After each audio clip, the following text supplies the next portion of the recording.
what's going on, you guys? Nick here with Nick Strength and Power. I've got a couple of interesting stories for you guys today. The first story that I've got for you guys, Chris Bumstead posting some more physique updates at right around 6 weeks out. Tomorrow will be Friday, so today we're like 6 weeks in a day from the Olympia. So there were several photos in this montage here, but as far as actual physique updates, we got a side tricep and a front double bicep, even though they're not the greatest shots, and even though they're kind of obscured by the gym equipment in the foreground of the photo.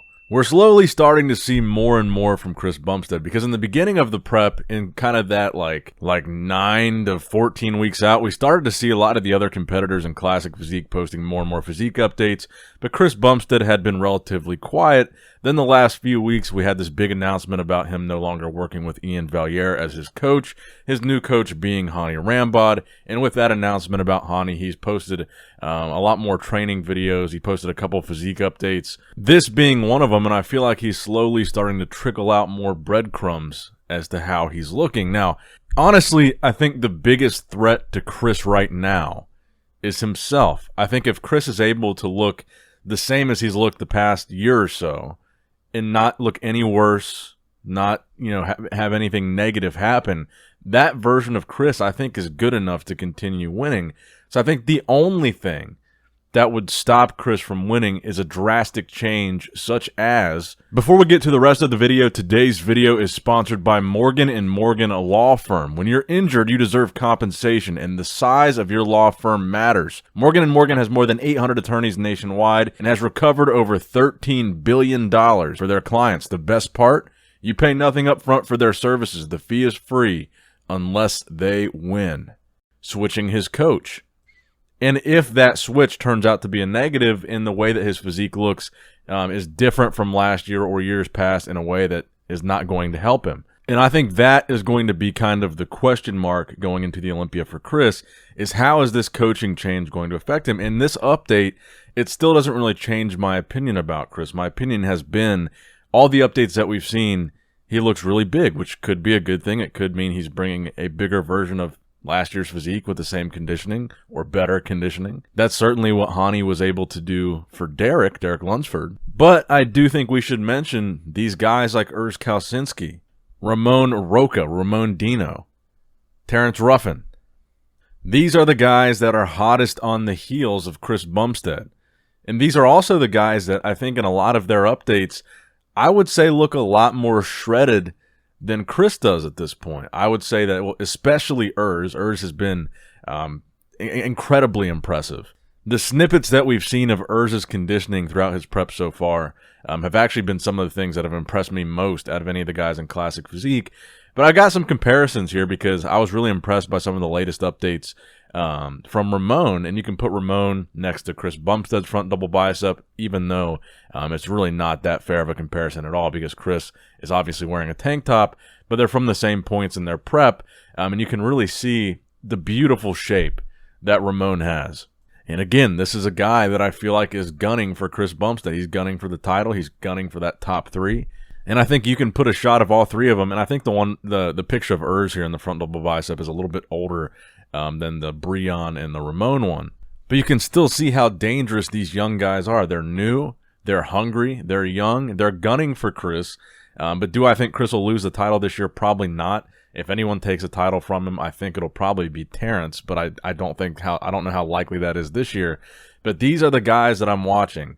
Ramon, Breon, Urs, because this is where I think the placings in the battle is going to be the most competitive, because they're trying to push out Breon first and foremost. They want Breon out of that third place spot, and one of these guys wants to be in that conversation with Terrence and Bumstead, and maybe both of them. Maybe these guys could come in so good they push out Terrence, or one of them places ahead of Terrence. But this is where I feel the real competition really is. I think it's still a pretty safe bet to say that Chris will probably win again. But I think these placings here, second, third, fourth, fifth, these are the ones that I feel are really going to start to change the most. And these are the guys that I feel like right now really have their foot on the gas. They look crazy conditioned. They look in crazy shape. And if I'm Chris Bumstead looking at these guys, I'm not getting too comfortable on the throne. I'm probably putting the pedal to the metal as well. Seeing the quality of competition that is coming up in classic physique, it really has impressed me tremendously to see the caliber of these guys. And I already talked about the conditioning on Chirs, but man, Ramon, if you look at this guy, the structure that he's got, the shape that he's got. We talk about guys in Classic that are just perfect fits for Classic physique in terms of the way their physique is shaped and flows. Look at Ramon in that front double bicep. I mean, even next to Breon, who is a defending champ, well, not defending champion, but he is a returning Mr. Olympia trying to be a threat here. But Breon was once the Classic Physique Olympia champ. Look at the structure, though, of Ramon, how much more classic he looks in the front double bicep compared to Breon. Look at the taper of his waist, how small his waist is.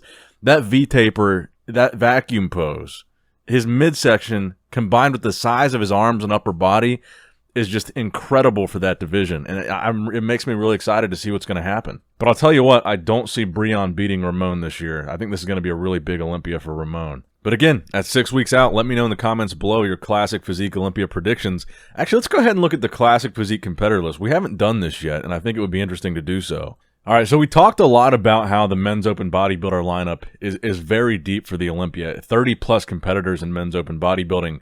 But if you want to talk about a crazy qualified competitor list, it doesn't really get much crazier than the Classic Physique Olympia. Now, if I'm counting this right, which I think I did, there's over 60 qualified competitors on this list if you include the top 3 in point standings. Now, just for fun and for the sake of lengthening out this video, I'm going to challenge myself to read all these names and power through this list here before you guys give your predictions in the comment section below. So while I'm reading through this list, take that as your moment to comment your top 6, maybe even your top 10 predictions for the Classic Physique Olympia as I read through this insane competitor list. Make your predictions now. Starting out with Brady Barnes, Darren Farrell, Terrence Ruffin, Georgian Andre Barrica Angel, Robert Wickham, Michael DeBull, Chris Bumstead, Breon Ainsley, Peter Molnar, Alex Combernero, Mike Sommerfeld, Jorge Herrera, Jose Maria Mete Barry, Ruben Lopez Reyes, Mehdi Larjani, Lenny Wicks, Ahmad El Halawani, Logan Franklin, Ramon Roca Queiroz, a.k.a. Ramon Dino, Anthony Casado, Karailo Kudyev, Mateo Vaihu, Muhammad Amine Fak, Urs Kalsinski, Junior Javorsky, Tony Duong, Vahid Badpay, Darwin Andres Uribe Aristizabal, Lamar Shaw,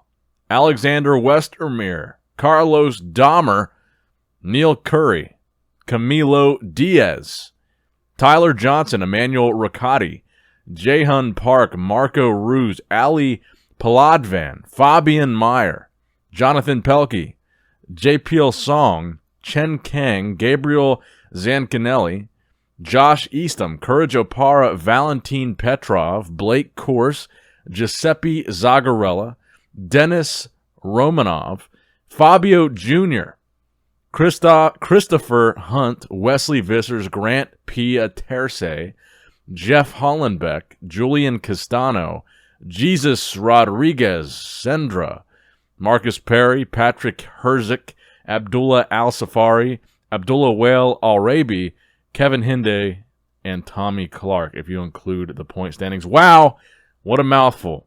So I wanted to take a second to read all those names for a number of reasons. One, clearly to extend out the video to that 10-minute mark. But two, to emphasize my opinion that I feel like in each category, right now it seems like they're letting too many people qualify. It seems like qualification for the Olympia is too easy.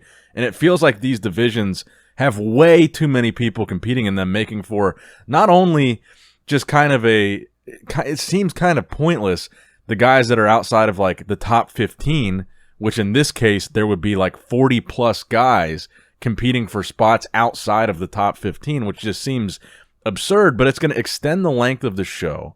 It's going to extend the length of the pay-per-view. I believe the Olympia pays for every competitor to attend as far as travel is concerned, so that seems like kind of a needless expense to pay for 50-plus people in these categories. And this is not even to account for bikini, wellness, figure, physique, men's physique, classic physique, open Olympia, 212, wellness. This Olympia is going to be a very, very long show. Let me know what you guys think in the comment section below about the qualification process for the Olympia. Do you think there should be a cutoff for how many they allow to compete? Why and why not? But no, we're not going to end things there. We're going to keep talking about bodybuilding here. We've got some physique updates to talk about. Tonio Burton, the winner of the Legion Sports Festival. Tonio the Predator Burton, that's his nickname, taking over the reins from Kai Green. So he won the Legion show in very impressive fashion. His conditioning was on point. Probably the best physique that he's ever brought to a competitive bodybuilding stage. He looked really good. So he did this guest posing, and again, right now we're at 6 weeks out. He looks fantastic, and I'm excited to see, because he is a smaller guy, how he stacks up on the Open Olympia stage. And that kind of brings back to this question, when you've got 30-plus qualified competitors in open bodybuilding, what happens with these guys that, he looked really good at Legion. He looked phenomenal at Legion, but let's be honest, it's a smaller show. It's a little bit of a less competitive lineup. Where does he find himself in the Olympia lineup? Is this a top 10 guy? Is this a top 15 guy? He's certainly one of the best bodybuilders in the pro league, but is he top 10, top 15 in the world? That's the question. And I guess that could be the counter argument to allowing so many people to compete at the Olympia, because how else will you know how they'll do against in the best in the world, or where they are ranked among the best, unless you give them the opportunity to compete against the best? So you take all these guys that won a show and put them against the best in the world and see how they do, even though they might not do well. I guess that kind of is the point, because you're giving the opportunity to somebody that might not otherwise get to stand with these guys, because they might be doing smaller shows like Legion. And then we got another guy at 6 weeks out, James Hollingshead, who looks fantastic in his physique updates. He just won the Tsunami Pro to qualify for the Olympia. It looks like he's got some fresh Just for Men in his beard. He's got his Crocs on there. He looks peeled and massive in these updates. Certainly one of the better bodybuilders in the pro league right now. He's competed a couple times this year. He's looked great. But again, do we have a guy here that, even though he looks fantastic, he's a show winner, he's a fan favorite, is he in the conversation for the top 10? And again, I guess that also contributes to what makes the Olympia so exciting, because you've got these guys that have a big fan base, a big following like James, going into the Olympia. And this is their chance to try to prove it, to try to beat these guys. And by having the qualification the way that it is, they get that opportunity, and that's what makes it exciting. So I can really see both sides of the argument. I can see why they would want a lot of people to be able to qualify, but I can also see the argument to, there's too many. The show's too long. There's no point in watching placings 15 through 45. So I can see the argument for both, and that's why that's been kind of a heavy theme of this particular video, because it's something I've been thinking about a lot. The more qualified competitors that have been added to this list, and there's still more shows on the horizon, it just has really been noticeable. The amount of competitors this year compared to years past seems pretty almost extreme. So I think I'm going to go ahead and wrap up the video there. Let me know what you guys thought in the comment section below. Make sure you leave a like if you did enjoy it. Subscribe if you have not subscribed yet already. And as always, I love you guys. Appreciate you guys. Nick Strength and Power signing out. All right, guys, don't forget to click that like button and subscribe to this channel if you enjoy the content. Also, check out my Instagram at Nick Strength Power. My Facebook page, which is simply Nick Strength and Power. My secondary YouTube channel, Nick Strength and Vlogs, for vlogs and bonus content that you will not see on this channel. And consider subscribing to my third YouTube channel, Nick Strength and Pokemon, which is all things Pokemon and trading card games, completely unrelated to this channel. So if you're into that, give that one a look. And all links to merchandise and social media will be in the description box below. If you guys want a Nick Strength and Power t-shirt, that will be in the Shopify link below. Have a great day.